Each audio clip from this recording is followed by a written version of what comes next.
Oke guys, kali ini kita akan mengomentari berita yang akan ngebahas tentang kasus remaja yang ditembak oleh polisi. Nah, untuk mengetahui konteksnya, mari kita bersama simak beritanya. Kita mulai videonya. Saya cuma minta keadilan di sini. Dia nggak pernah pukul begitu anakku. Kasihan Sampai tuh itu ya. Pak, dia itu waktu sebelum meninggal dia telepon saya terus, mama kapan kau pulang? Saya pergi dia sehat-sehat, kenapa dia pulang? Itu sudah jadi mayat. Itu paling gue itu Pak. Tuh ya, kasihan tuh ya orang tuanya. Keluarganya tuh ya, kasihan Saudara, banget. lagi dan lagi nyawa seorang remaja melayang di tangan penegak hukum. Bertrand Eka Prasetyo, seorang remaja di Makassar, Sulawesi Selatan, tewas setelah diduga tertembak oleh anggota Polsek Panakukang saat bermain tembak-tembakan bersama rekannya. Bagaimana peristiwa ini terjadi dan apakah ada unsur kesengajaan dalam kasus ini?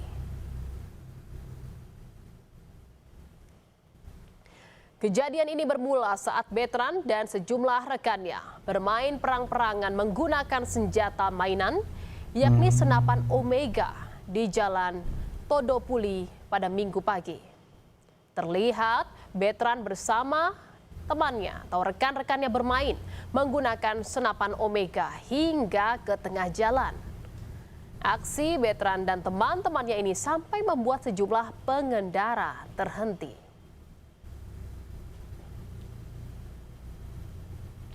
Lagi bermain berarti ya. Tak lama berselang, Ibtu Nasrullah tiba-tiba berada di lokasi menggunakan mobil berwarna putih. Begitu tiba di lokasi, Ibtu Nasrullah langsung membubarkan massa dengan memberikan tembakan peringatan dan menangkap korban. Namun saat menangkap pelaku jari pelaku ternyata tersangkut di pelatuk dan saat korban meronta, pelatuk tertekan. Oh. Jadi pakai tembakan peringatan tapi pistolnya itu belum disakuin gitu. Jadi ketika mau nangkep gitu ya, pagi penangkapan tuh pelatuknya tuh tertarik mungkin. Akhirnya remaja tadi itu tertembak gitu. Berarti mungkin ada faktor kelalaian juga dari petugas sehingga senjata itu tuh tidak diamankan sebelum menangkap si pelakunya. Ya. Saudara, melihat korban yang terkena tembakan, Ibtu Nasrullah dan warga langsung membawa korban ke rumah sakit terdekat. Karena keterbatasan alat medis, Bertrand kemudian dibawa ke Rumah Sakit Bayangkara Makassar. Namun, Bertrand dinyatakan meninggal di perjalanan. Bertrand dinyatakan meninggal akibat pendarahan setelah peluru dari pistol Ibtu Nasrullah bersarang di tubuhnya. Tuh ya.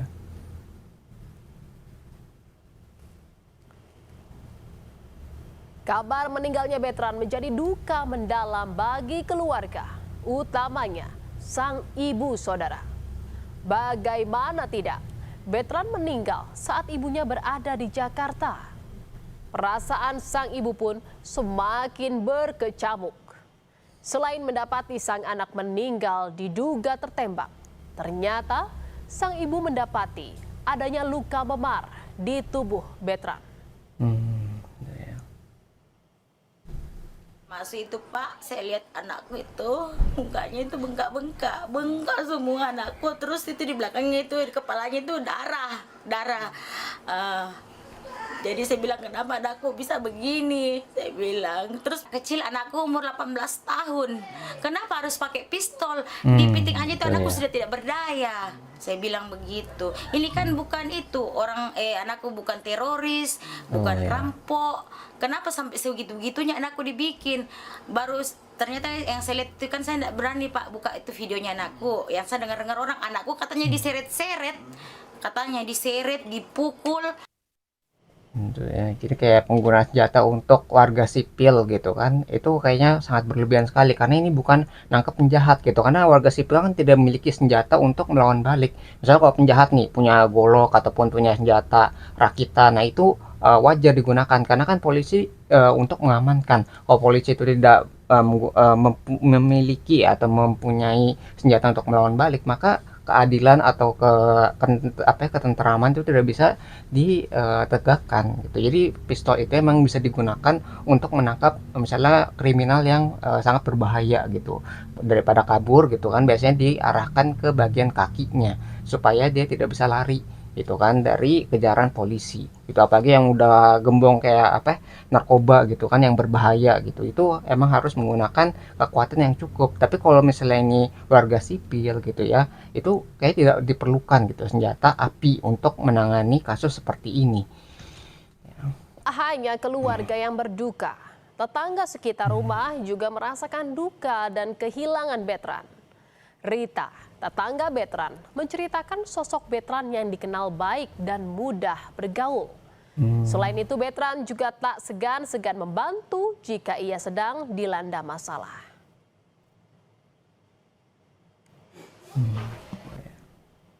Tinggal sama neneknya, tapi sebenarnya itu anak baik sekali.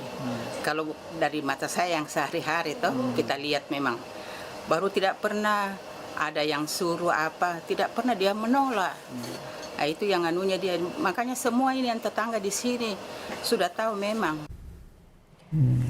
Kapolrestabes Makassar Kombes Arya Perdana bilang, Ibtu Nasrullah tiba di lokasi setelah mendapat laporan dari masyarakat yang resah dengan aksi Betran dan rekan-rekannya yang bermain senapan Omega.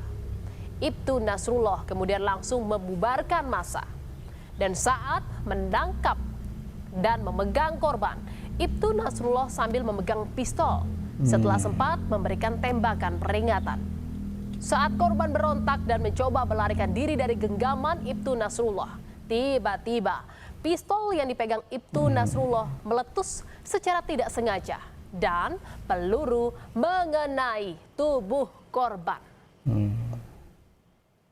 Ya, mungkin ada kesalahan dalam prosedur ya. Kalau misalnya mau nangkep warga sipil gitu ya, itu senjata misalnya disakuin dulu atau diamankan dulu kan, biasanya ada safety-nya gitu. Jadi penggunaan senjata itu nggak sembarangan orang bisa megang, ada pelatihannya, dan senjata itu juga biasanya ada pengamannya juga. Nah mungkin gara-gara pengamannya itu masih off ya, jadi ketika pelatuk tarik itu bisa mengeluarkan peluru, dan dari penangkapan tadi itu senjatanya tidak disakukan gitu. Jadi karena ada kelalaian mungkin ya dari petugasnya itu, sehingga kejadian itu bisa terjadi. Kombes Arya Perdana menegaskan, saat itu pihaknya langsung mengamankan dan memeriksa Ibtu Nasrullah. Olah TKP dan juga penyidikan kemudian dilakukan. Dari hasil penyidikan, Ibtu Nasrullah ditetapkan sebagai tersangka. Nama Ibtu Nasrullah sebelumnya dikenal berprestasi dan sempat menjadi perhatian publik karena aksi penyelamatan Bilqis, seorang balita korban penculikan pada November 2025 lalu. Ia sempat mendapat apresiasi dari Polri, pemerintah setempat, hingga masyarakat. Namun, kini Ibtu Nasrullah harus berhadapan dengan hukum karena diduga menembak seorang remaja.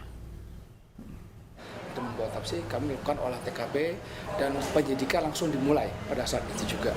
Kami sampaikan juga bahwa dalam tahap penyidikan di tindak pidana umumnya sudah kami naikkan sidik perkaranya, dan yang bersangkutan Ibtu N sudah ditetapkan sebagai tersangka. Itu saja dari kami. Komisi Kepolisian Nasional turun langsung melakukan pengecekan terhadap peristiwa tertembaknya Betran oleh Ibtu Nasrullah. Kompolnas menyebut dari hasil pantauan sejumlah CCTV, Kompolnas menyebut Ibtu Nasrullah dalam posisi tidak membidik korban. Namun pihaknya tetap berkoordinasi dengan Polrestabes Makassar dan Polda Sulawesi Selatan untuk mengetahui langkah-langkah yang telah dilakukan baik dalam proses penegakan etik maupun pidana.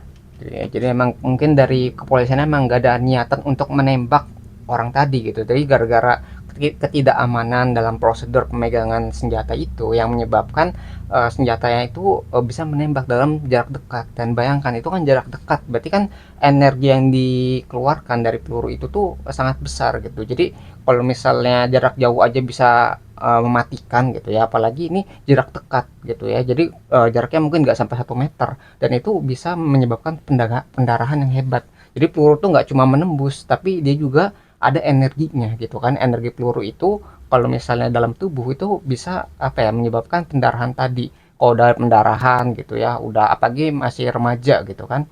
Kalau misalnya nggak segera ditangani, ya akhirnya bisa meninggal seperti ini. Dari video yang lebih terang itu, bukan video yang beredar, posisinya memang dalam posisi yang bukan membidik. Apakah ini posisinya sengaja tidak sengaja? Video tersebut menjadi fakta utama untuk menunjukkan bagaimana posisi tangan, bagaimana posisi senjata tersebut. Kalau lihat memang nggak ada posisi membidik sasaran secara langsung.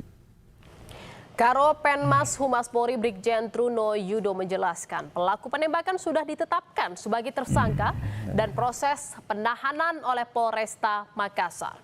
Karo Penmas menyebut akan dilaksanakan proses kode etik terhadap tersangka. Truno Yudo juga menjelaskan evaluasi terhadap penggunaan senjata oleh anggota Polri terus dilakukan. Evaluasi itu kan setiap saat, ya.